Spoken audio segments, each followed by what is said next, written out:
Çaysız bir muhabbet, aysız bir gökyüzü gibidir derler. Ramazan gelince çaylar da gitti. Bak çay bile gidiyor aslında. O da bize bir mesaj veriyor. Çay gidiyor, güneş doğuyor, batıyor.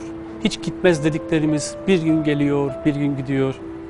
Olsun, çayı özlemeyi bile özlemiştik zaten. Yaratılış gayemiz bu değil mi zaten?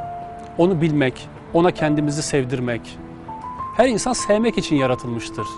Ve her insan mutlaka bir şeyi severek yaşar ve ölüm geldiğinde de bir şeyleri mutlaka seviyordur. Tabii hayatımızda birçok şeyi sevebiliriz. Ama mutlaka bir şeye olan sevgimiz diğerlerini gölgede bırakacak kadar çoktur. Yani bir şeyi diğerlerinden daha fazla severiz. Ama nefsi, ama parayı, ama dünyayı, ama makamı, ama karşı cinsi, ama Allah'ı mutlaka bir şeyi severken ölür insan.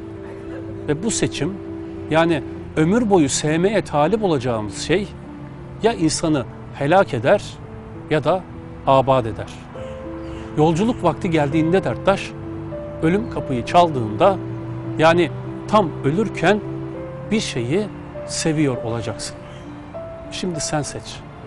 Ölürken parayı mı sevmek istersin, işini mi, patronunu mu, kolundaki markalı saatini mi, reklamlarda görüp aldığın ayakkabınla kemerinin renk uyumunu mu, evini mi, arabanı mı?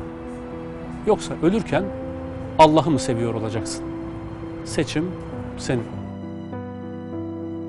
Siz de bizim gibi düşünüyor, hissediyor, bu videoların insanlara, gençlere faydalı olduğuna inanıyorsanız beğeni, yorum ve paylaşımlarınızla destek olabilirsiniz. Eyvallah.